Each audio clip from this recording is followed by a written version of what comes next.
Dear ANM GNM aspirants, welcome to my channel CBC Topper. আজকের এই ক্লাসে আমরা স্পেশালি বিগত বছরের 2022 সালের শিফট 1 এর বায়োলজির কোশ্চেন নিয়ে আলোচনা করব এবং এই আলোচনা করার মাধ্যমে প্রথমত তুমি যেটাতে উপকার পাবে সেটি হলো যে তোমার মধ্যে একটা বেসিক আইডিয়া আসবে যে কী রকম প্রশ্ন অ্যাকচুয়ালি পরীক্ষায় আসে। দ্বিতীয়ত কোন কোন টপিকগুলো থেকে কোয়েশ্চেন বেশি আসছে সেই জায়গাগুলোও তোমাকে আরও একটু শক্তিশালী আরও একটু স্ট্রং হতে হবে, সেটাও নিজেকে বুঝতে হবে এবং সেই জায়গাগুলোতে আরও ফোকাস করতে হবে যদি তুমি সেলফ স্টাডি করে থাকো। আর তৃতীয়ত দেখো, সেলফ স্টাডি সর্বক্ষেত্রে লাগে, কারণ কোনো কোচিং সেন্টারে পড়লেই যে তোমার হয়ে যাবে সেটা না, কোচিংয়ের সাথে সাথে সেলফ স্টাডি কিন্তু অত্যন্ত জরুরি।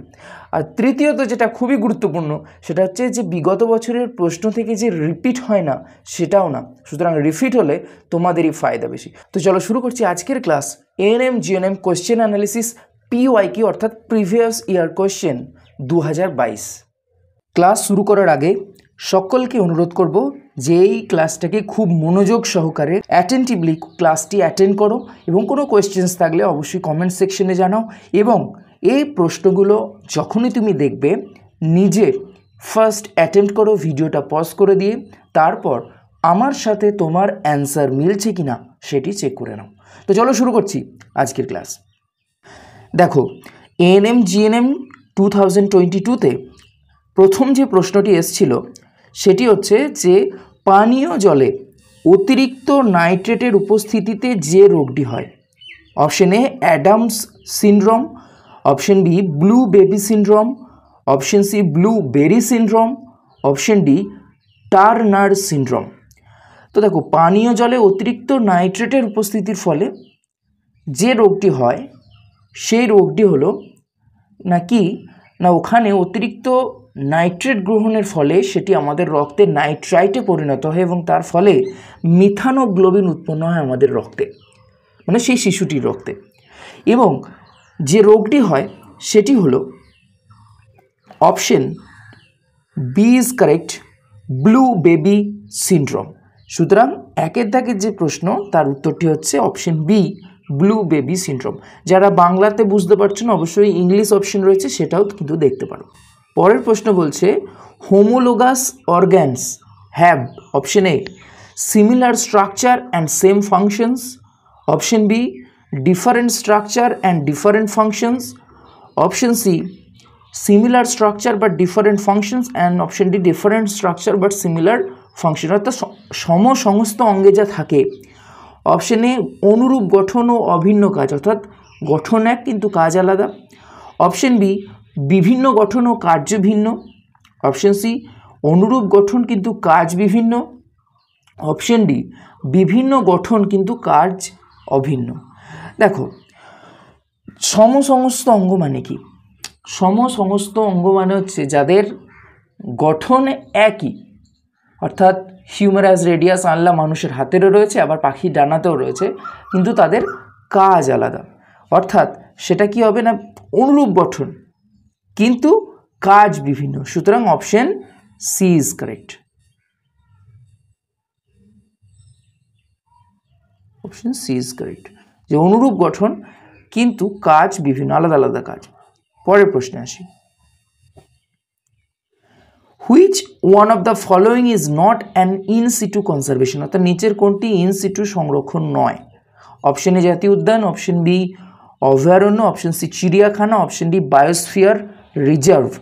তো ইন সিটু সংরক্ষণ মানে হচ্ছে প্রাকৃতিক পরিবেশে সংরক্ষণ করা। এবার বলেছে এটি নয়, অর্থাৎ প্রাকৃতিক পরিবেশের বাইরে। So option C is correct, চিড়িয়াখানা। কারণ চিড়িয়াখানা তো কি কৃত্রিমভাবে প্রস্তুত করা হয়, এটা প্রাকৃতিকভাবে সেটা প্রকৃতিতে থাকে না নিশ্চয়ই। চলে আসি পরের প্রশ্নে, 4 নম্বর প্রশ্ন। Which of the following is not a neurotransmitter, নিম্নলিখিতগুলির মধ্যে কোনটি নিউরো ট্রান্সমিটার নয়? Option A acetylcholine, option B dopamine, option C insulin, option D glutamate. তো এটা তো একদম সোজা প্রশ্ন, সেটা হচ্ছে option C is correct, insulin. কারণ আমরা জানি ইনসুলিন হচ্ছে একটা হরমোন যেটা অগ্ন্যাশয়ের বিটা কোষ থেকে গঠিত হয়। পরের প্রশ্নে আসি, 5 নম্বর। Which of the following is an example of local hormone, কোনটি লোকাল হরমোনের উদাহরণ? দেখো, লোকাল হরমোন কাদের বলে না লোকাল হরমোন হচ্ছে সেই সমস্ত হরমোন যারা যেখানে উৎপত্তিস্থল সেখানেই কাজ করে। সো অপশন ইজ 1 বলছে থাইরক্সিন, অপশন বি বলছে অ্যাড্রিনালিন, অপশন সি বলছে টেস্টোস্টেরন, অপশন ডি হচ্ছে সেরাটোনিন। তো মনে রাখবে লোকাল হরমোন হচ্ছে সেই সমস্ত হরমোন যারা উৎপত্তিস্থলেই কাজ করে এবং সমস্ত সেক্স হরমোন হচ্ছে local hormone. So option C is correct, testosterone, কারণ টেস্টোস্টেরন হচ্ছে পুরুষদের প্রধান লোকাল হরমোন। পরের প্রশ্নে চলে আসি। বিপরীত মেরুর দিকে ক্রোমাটিডের চলন কোন দশার বৈশিষ্ট্য? অর্থাৎ দুই বিপরীত মেরুর দিকে ক্রোমাটিডগুলো চলে, সেটি কোন দশায়? Option A prophase, option B metaphase, option C anaphase, option D telophase. তো বিপরীত মেরুর দিকে যায় যে ক্রোমাটিড, এটি দেখা যায় কোথায়? অপশন সি ইজ কারেক্ট, অ্যানাফেজে, এবং এই ঘটনাটাকে বলা হয় অ্যানাফেজীয় চলন। তার কারণ কি? প্রোফেজে আমরা যে ক্রোমাটিডগুলো দেখতে পাবো সেটা একদম সূত্রাকার ফর্মে থাকে, মেটাফেজের ক্রোমোজোমগুলো সবথেকে স্পষ্ট অবস্থায় থাকে, আর অ্যানাফেজে বিপরীত মেরুর দিকে যায়, আর টেলোফেজে পুনরায় ওই ক্রোমোজোম থেকে পুনরায় আবার ক্রোমাটিন জালিকায় পরিণত হয়। তো চলে আসছি পরের প্রশ্ন, অর্থাৎ 7 নম্বর প্রশ্নে। প্রশ্নটি বলছে হুইচ পার্ট অফ হিউম্যান ইয়ার, অর্থাৎ মানুষের কানের কোন অংশ দেহের ভারসাম্য নিয়ন্ত্রণ করে? অপশন এ কানের ক্ষুদ্র অস্থিসমূহ, অর্থাৎ 3টে যে অস্থি রয়েছে, কি মেলিয়াস, ইনকাস, স্টেপিস তারা। Option B oval window, option C অর্ধবৃত্তাকার নালী, অপশন ডি ইউস্টেচিয়ান নালী। তো এখানে কানের যে অংশ দেহের ভারসাম্য নিয়ন্ত্রণ করে সেটি হলো অপশন সি ইজ কারেক্ট, অর্ধবৃত্তাকার নালী বা সেমি সার্কুলার ক্যানেল, এবং সেখানেই কি থাকে না, একটা ফ্লুইড থাকে যেটা দেহের ভারসাম্য নিয়ন্ত্রণে সাহায্য করে। পরের প্রশ্নে আসি। পরের প্রশ্ন বলছে which one of the following, অর্থাৎ নিচের কোন গোষ্ঠী সব উপাদানগুলোই জীবাণু বিয়োজ্য, অর্থাৎ সব উপাদানগুলোই জীবাণু দ্বারা বিয়োজ্য, অর্থাৎ জীবাণু দ্বারা নষ্ট হয়ে যাবে? অপশন এ ঘাস, ফুল, চামড়া, অপশন বি ঘাস, প্লাস্টিক, কাঠ, অপশন সি তরকারির খোসা, কাঁচ, বেলুন, অপশন ডি কাঠ, কাঁচ, ইট। তো দেখো এক্ষেত্রে শুধুমাত্র অপশন এ ইজ কারেক্ট, কারণ এই 3টি হচ্ছে জীবাণু দ্বারা নষ্ট হবে, কারণ বিতে প্লাস্টিক হবে না, ডিতে কাঁচ হবে না, ইটও হবে না জীবাণু দ্বারা বিয়োজ্য, আর সিতে তোমার কাঁচ হবে না, বেলুন হবে না। এগুলো হচ্ছে কি জীবাণু দ্বারা অবিয়োজ্য, জীবাণু দ্বারা জীবাণু এগুলোকে নষ্ট করতে পারবে না, সুতরাং অপশন এ ইজ কারেক্ট। চলে আসি পরের প্রশ্নে। ভারতের কোন হটস্পটে তুমি একশৃঙ্গ গন্ডার দেখতে পাবে? খুব ভালো প্রশ্ন। অপশন এ পশ্চিমঘাট, অপশন বি সুন্দরল্যান্ড, option C Indo Burma, option D পূর্ব হিমালয়। তো একশৃঙ্গ গন্ডার যেটা দেখতে পাই, অপশন যেটাতে পাবো আর কি, সেটি হচ্ছে অপশন ডি ইজ কারেক্ট, পূর্ব হিমালয়ে আমরা একশৃঙ্গ গন্ডার দেখতে পাই। চলে আসি পরের প্রশ্নে। সাসপেন্ডেড পার্টিকুলেট ম্যাটার অর্থাৎ এসপিএম নিম্নলিখিত কোনটির সাথে সম্পর্কিত? অপশন এ জল দূষণ, অপশন বি বায়ু দূষণ, অপশন সি শব্দ দূষণ, অপশন ডি মাটি দূষণ। তো এসপিএম অর্থাৎ যে সমস্ত ক্ষুদ্র কণার আকার 10 মাইক্রনের চেয়ে কম হয় তাদেরকেই বলা হয় এসপিএম, যারা অ্যাকচুয়ালি বায়ুতে ভাসমান থাকে। তো এসপিএম হচ্ছে অপশন বি ইজ কারেক্ট, বায়ু দূষণের সাথে সম্পর্কিত। চলে আসি পরের প্রশ্নে। Which character of P plant was not considered by Mendel in this experiment, in his experiment, অর্থাৎ কোন বৈশিষ্ট্যটি মেন্ডেল তার পরীক্ষার জন্য নির্বাচন করেননি? অপশন এ বীজের আকৃতি অবশ্যই করেছিলেন, কাণ্ডের দৈর্ঘ্য করেছিলেন, ফুলের রং করেছিলেন, সুতরাং অপশন ডি ইজ কারেক্ট, পাতার মাপ তিনি নির্বাচন করেননি। পরের প্রশ্নে। যে নাইট্রোজেনাস বেসটি আরএনএতে পাওয়া যায় তা হলো option A adenine, option B cytosine, option C uracil, option D guanine. তো যে নাইট্রোজেনাস বেসটি আরএনএতে পাওয়া যায় সেটি হলো option C is correct, uracil, কারণ আমরা জানি ইউরাসিল শুধুমাত্র আরএনএতে থাকে, ডিএনএতে থাকে না। ডিএনএতে ইউরাসিলের পরিবর্তে থাইমিন থাকে। ক্লিয়ার? তো এবার চলে আসি 13 নম্বর প্রশ্নে।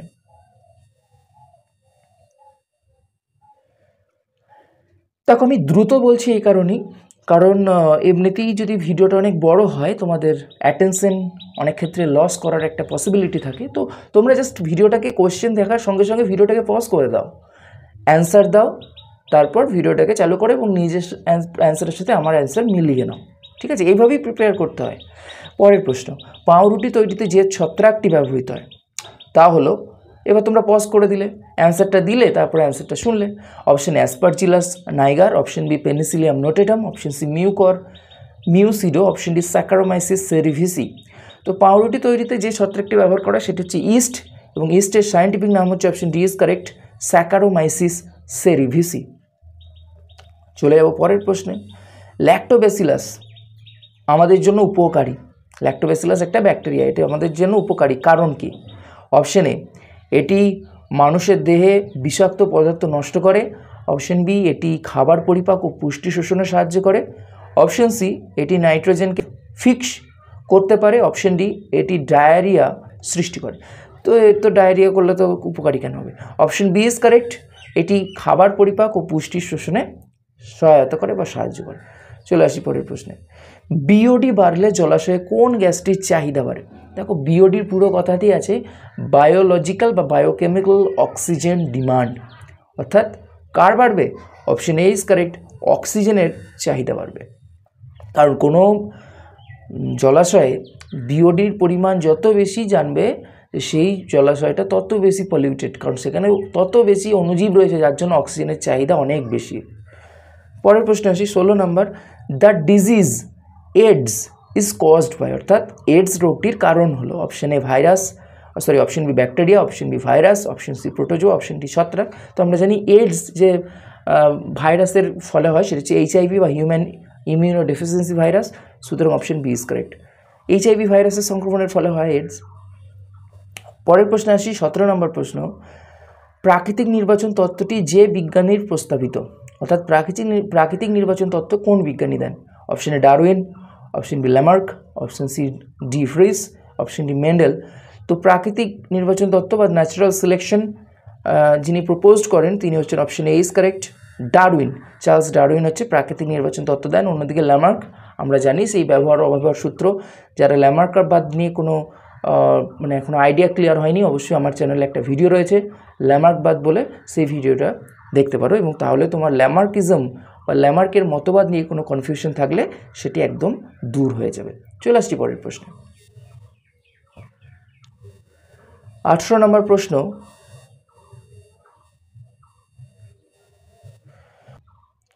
নিম্নলিখিত উদ্ভিজ্জ পদার্থের কোনটি ম্যালেরিয়া চিকিৎসায় ব্যবহৃত? অর্থাৎ কোন উদ্ভিজ্জ পদার্থটি ম্যালেরিয়া চিকিৎসায় কাজে লাগে? Option A caffeine, option B quinine, option C morphine, option D raisin.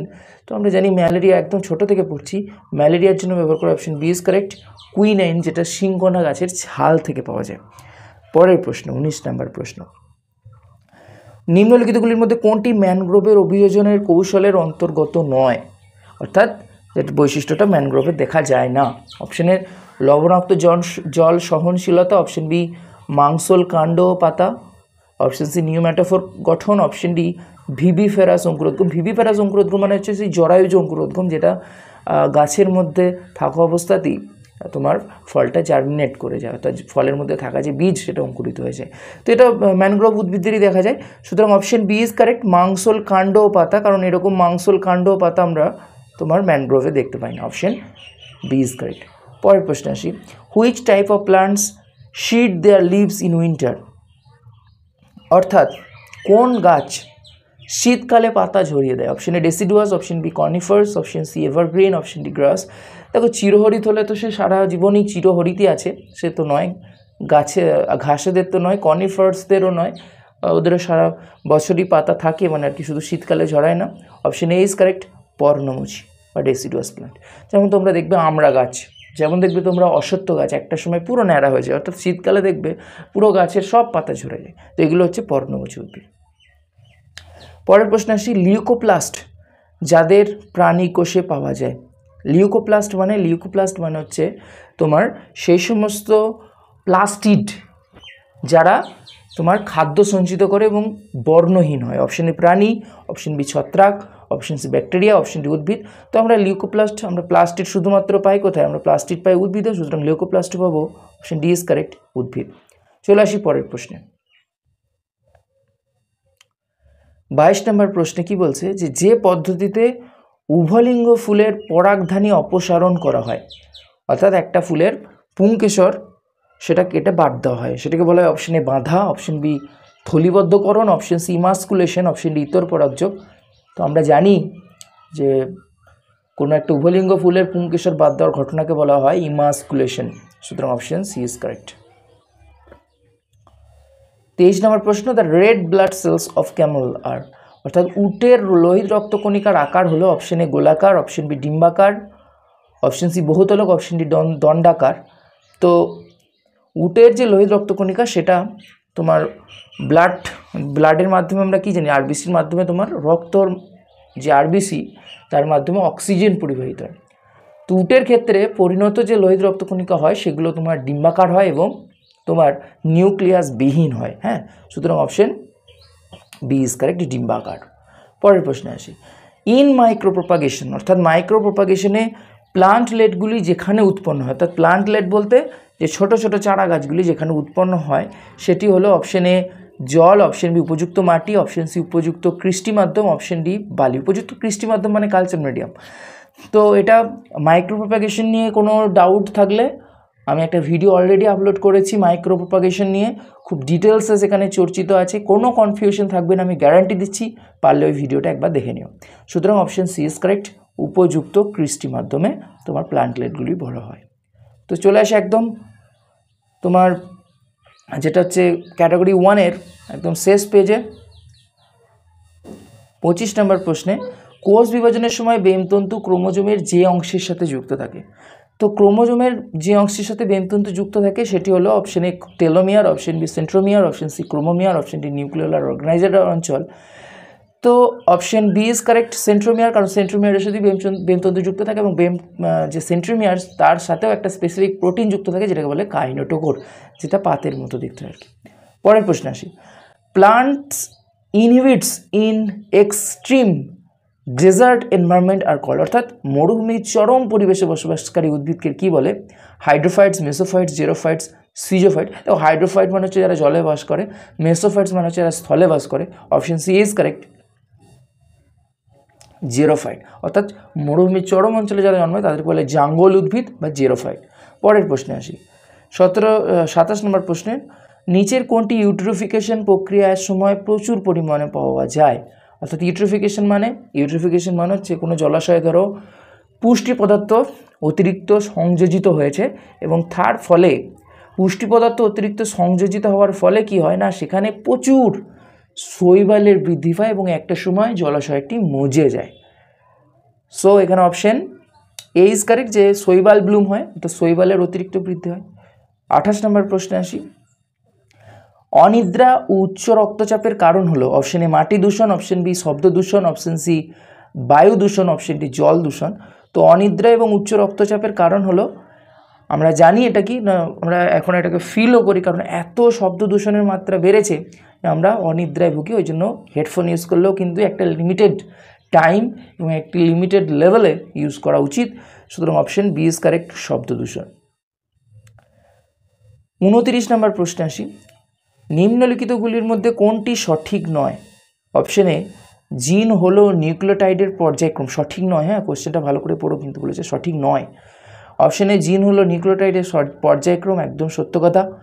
Option B বলেছে ডিএনএ থেকে এমআরএনএর প্রতিলিপি গঠিত হয়। অপশন সি বলেছে জিনকে কোনোভাবেই পরিবর্তিত করা যায় না। অপশন ডি জিনের মিউটেশন ঘটে। তো সঠিক নয় বলেছে, তো ডিএনএ থেকে তো এমআরএনএ প্রতিলিপি গঠিত হয়, একদম ঠিক কথা। বিও ঠিক কথা। ডি বলেছে জিনের মিউটেশন ঘটে, এটাও ঠিক কথা। অপশন সি ইজ কারেক্ট, যে জিনকে কোনোভাবেই পরিবর্তিত করা যায় না, এটা একদম ঝাড়া ডাহা মিথ্যা কথা। কারণ জিনকে পরিবর্তিত করা যায়, ওই যে মিউটেশনের ফলেই জিনটা পরিবর্তিত হয়ে যায়, বা জেনেটিক ইঞ্জিনিয়ারিংয়ের মাধ্যমেও আমরা জিনকে পরিবর্তিত করতে পারি। ঠিক আছে, এবং আজকের একদম শেষ প্রশ্ন তোমার ক্যাটাগরি 1-এর, সেটি হচ্ছে মানুষের প্রান্তীয় স্নায়ুতন্ত্র, অর্থাৎ যে তোমার পেরিফেরাল নার্ভাস সিস্টেম, সেটি কত জোড়া স্নায়ু নিয়ে গঠিত? অপশন এ 12 জোড়া, অপশন বি 43 জোড়া, অপশন সি 31 জোড়া, অপশন ডি 10 জোড়া। তো মানুষের যে স্নায়ুতন্ত্র সেটি হচ্ছে তোমার অপশন সি ইজ কারেক্ট, 31 জোড়া সুষুম্না স্নায়ু নিয়ে গঠিত। তো এই গেল এএনএম জিএনএম 2022-এর তোমার একদম যে ক্যাটাগরি 1-এর, সেই ক্যাটাগরি 1-এর একদম 30টা প্রশ্নের অ্যানালিসিস। আশা করছি কোশ্চেনের অ্যান্সারগুলোর লজিক্যালি আমি বোঝাতে পেরেছি, এবং বুঝতে না পারলে অবশ্যই কমেন্ট সেকশনে ইজ দেয়ার, কমেন্ট সেকশনে জানাও। এবং আমরা এরপরেই নিয়ে আসছি ক্যাটাগরি 2-এর লাইফ সায়েন্সের কোশ্চেনের অ্যানালিসিস, যেখানে 1-এর অধিক অ্যান্সার থাকবে।